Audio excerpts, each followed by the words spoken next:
رات 3 بجے کیا ہوا؟ ایک سچی خوفناک کہانی۔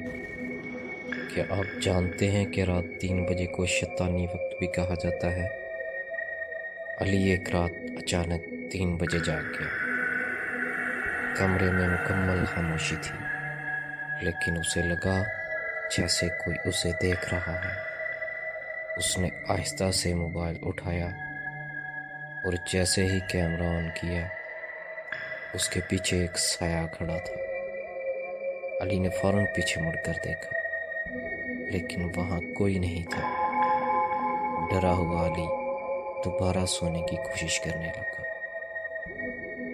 لیکن اچانک اس کے فون پر ایک تصویر آئی، وہی تصویر جس نے اسے ڈرایا تھا، جو اس نے ابھی کھینچی تھی، اور اس میں وہ سایہ اب اس کے بالکل قریب تھا۔